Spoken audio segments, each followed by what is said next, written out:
Price lord. ಕರ್ತನಲ್ಲಿ ನನ್ನ ಆತ್ಮೀಯ ಸ್ನೇಹಿತರೆ, ಇಂದು ನಾವೆಲ್ಲರೂ ಧ್ಯಾನಿಸುವಂಥ ದೇವರ ವಾಕ್ಯ ಸಂದೇಶ ಕೀರ್ತನೆ 123. ಪ್ರಿಯರೇ, ಪರಲೋಕದಲ್ಲಿ ಆಸೀನನಾಗಿರುವ ಆತನೇ, ನನ್ನ ಕಣ್ಣುಗಳನ್ನು ನಿನ್ನ ಕಡೆಗೆ ಎತ್ತಿದ್ದೇನೆ. ಯಜಮಾನನ ಕೈಯನ್ನು ದಾಸನ ಕಣ್ಣುಗಳು, ಯಜಮಾನಿಯ ಕೈಯನ್ನು ದಾಸಿಯ ಕಣ್ಣುಗಳು ನೋಡುವ ಪ್ರಕಾರವೇ ನಮ್ಮ ಕಣ್ಣುಗಳು ನಮ್ಮ ಯೆಹೋವ ದೇವರನ್ನು ನೋಡುತ್ತಾ ಆತನ ಕಟಾಕ್ಷವನ್ನು ನಿರೀಕ್ಷಿಸಿಕೊಂಡಿವೆ. ಇವತ್ತು ನೀವು ನಿರೀಕ್ಷೆಯಲ್ಲಿದ್ದೀರಾ? ಏನು ಬೇಕಾಗಿದೆ ಅಂತ ನೀವು ಪ್ರಾರ್ಥನೆಯಲ್ಲಿ ಮೊರೆ ಇಡ್ತಾ ಇದ್ದೀರಿ? ಇನ್ನೆಲ್ಲ ಆಸೆಗಳಿದೆ, ಇನ್ನೆಲ್ಲ ಪ್ರಾರ್ಥನೆ ಬೇಡಿಕೆ ಇದೆ. ಸ್ವಾಮಿ, ತುಂಬ ಇಕ್ಕಟ್ಟಾಗಿದೆ, ಸಹಾಯ ಇಲ್ಲ, ಬಡತನ ಇದೆ, ಬೇಕೆ ಇದೆ, ಅನೇಕವಾದ ಸಂಕಷ್ಟಗಳಿದೆ, ಅದಕ್ಕೆ ಬೇಕಾದ ಸಹಾಯ ಬರ್ತಾ ಇಲ್ವೇ ಅಂತ ಪ್ರಾರ್ಥಿಸ್ತಾ ಇದ್ದೀರೋ? ದೇವರು ಹೇಳ್ತಾರೆ, ಯಾವಾಗಲೂ ಆ ಸಹಾಯಕನು ನಮ್ಮ ಸಮೀಪನೇ ಕಳಿಸಿಕೊಟ್ಟಿದ್ದಾರೆ ದೇವರು. ತಂದೆ ಹೇಳಿದರು, ನನ್ನ ಸಹಾಯಕನನ್ನು ನಿಮ್ಮ ಬಳಿ ಕಳಿಸ್ತೇನೆ. ಆ ಸಹಾಯಕನ ಯಾರು? ಆತನೇ ಪವಿತ್ರ ಆತ್ಮನು, ದೇವರ ಆತ್ಮನು. ದೇವರ ಆತ್ಮನು ಸಹಾಯ ಹೊತ್ತು ತರುವಾಗ ಆ ಸಹಾಯ ಅಪರಿಮಿತವಾದದ್ದು. ಆ ಸಹಾಯಕ್ಕೆ ಪಾರವೇ ಇಲ್ಲ. ಪರಿಶುದ್ಧ ಆತ್ಮ ಕೊಡೋ ಸಹಾಯ ಬಹಳಷ್ಟು ದೊಡ್ಡದಾದ ಆಶೀರ್ವಾದ. ಪ್ರಿಯರೇ, ದೇವರ ಆತ್ಮ ಇಂದು ನಿಮ್ಮನ್ನು ಆಶೀರ್ವದಿಸ್ತಾ ಇದ್ದಾರೆ.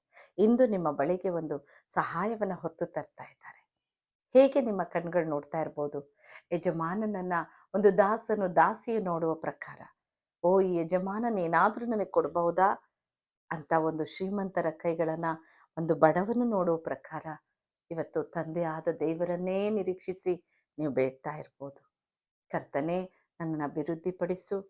ನನ್ನ ಮನೆಯಲ್ಲಿ ಅನೇಕ ಸಂಕಷ್ಟ ಇದೆ, ಸಾಲ ಇದೆ, ಸ್ವಾಮಿ, ಜವಾಬ್ದಾರಿಯ ಕೆಲಸ ಇದೆ, ವ್ಯಾಪಾರ ಕೆಲಸ ಕಾರ್ಯದಲ್ಲಿ ಕೈ ಹಚ್ಚಿದ್ದೇನೆ, ಯಾವುದೂ ಅಭಿವೃದ್ಧಿ ಇಲ್ಲ. ತಂದೆಯೇ, ತುಂಬ ಸಾಲಗಳಾಗಿದೆ, ಇದು ತೀರಿಸಲಾಗ್ತಾ ಇಲ್ಲ. ಆ ರೀತಿ ಎಲ್ಲ ಯೋಚನೆ ಮಾಡ್ತಾ ಇದ್ದೀರಿ? ಪರಿಶುದ್ಧ ಆತ್ಮನ ಹೇಳ್ತಾರೆ, ನನ್ನ ಸಹಾಯ ನಿನಗೆ ಕೊಡ್ತೇನೆ, ಭಯಪಡಬೇಡ, ನಾನು ನಿನಗೆ ಸಹಾಯ ಕೊಡ್ತೇನೆ. ಅದೇ ಕರ್ತನು ಯೆಶಾಯ 41ನೇ ಅಧ್ಯಾಯದಲ್ಲಿ 10ನೇ ವಾಕ್ಯದಲ್ಲಿ, ನೀನಂತೂ ಹೆದರಬೇಡ, ನಾನೇ ನಿನ್ನ ಜೊತೆಯಲ್ಲಿದ್ದೇನೆ, ನಾನು ನಿನ್ನೊಂದಿಗಿದ್ದೇನೆ, ದಿಗ್ಭ್ರಮೆಗೊಳ್ಳದಿರು, ಏನಾಗುತ್ತೋ ಅಬ್ಬಾ ಅಂತ ಅನ್ಬೇಡ, ನಾನು ನಿನಗೆ ಸಹಾಯ ಕೊಡ್ತೇನೆ, ನನ್ನ ಧರ್ಮದ ಬಲಗೈ ನಿನಗೆ ಆಧಾರ ಮಾಡ್ತೇನೆ ಅಂದಾಗ ದೇವರಿಂದ ಬರೋ ಸಹಾಯ ಅಪರಿಮಿತವಾದದ್ದು. 121ನೇ ಕೀರ್ತನೆ 1ನೇ ವಾಕ್ಯ ದೇವರು ಹೇಳ್ತಾರೆ, ಈಗೋ ಪರ್ವತವನ್ನು ನೋಡಿ ನಾನು ಕೇಳ್ತಾ ಇದ್ದೆ, ನನ್ನ ಸಹಾಯ ಎಲ್ಲಿಂದ ಬರುತ್ತೆ? ಭೂಮಿ ಆಕಾಶಗಳನ್ನು ನಿರ್ಮಿಸಿದ ಯೆಹೋವನಿಂದ ಬಿಟ್ಟರೆ ಮನುಷ್ಯರಾರಿಂದ ಸಹಾಯ ಬರಲಿಲ್ಲ ಅಂತ ದಾವೀದನು ಹೇಳ್ತಾನೆ. ಹೌದು ನನ್ನ ಆತ್ಮೀಯರೇ, ನೀವು ಮನುಷ್ಯರ ಹತ್ರ ಕೇಳಿ ಸೋತೋಗಿರ್ಬೋದು, ಮನುಷ್ಯರ ಹತ್ರ ಬೇಡೋದನ್ನ ಬಿಡು. ಕರ್ತನೇ, ನೀನೇ ನನ್ನ ಸಹಾಯಕನು, ನನ್ನ ಸಹಾಯ ನಿನ್ನಿಂದಲೇ ಪ್ರಭು, ದೇವರಿಂದ ಬರುತ್ತೆ. ಹೇರಳವಾಗಿ ನಂಬಿಕೆ ಇಡಿ, ಇಂದೇ ನಿಮಗೆ ಸಹಾಯ ಪವಿತ್ರ ಆತ್ಮನ ಹೊತ್ತು ತರ್ತಾ ಇದ್ದಾರೆ. ಒಂದು ದಾಸನಂತೆ, ಒಂದು ದಾಸಿಯಂತೆ ನಿಮ್ಮ ಕಣ್ಣುಗಳು ಯೆಹೋವ ದೇವರನ್ನೇ, ಆತ ಯಜಮಾನನನ್ನೇ ನೀವು ನೋಡ್ತಾ ಇದ್ದೀರೋ? ಈ ದಿನ ನಿಮಗೆ ಹೇರಳವಾದ ಒಂದು ಆಶೀರ್ವಾದದ ಬಾಗಿಲುಗಳು ತೆರೆಯಲ್ಪಡ್ತಾ ಇದೆ. ಹೊಂದಿಕೊಳ್ಳೋಣ ಪ್ರಾರ್ಥನೆಯೊಂದಿಗೆ.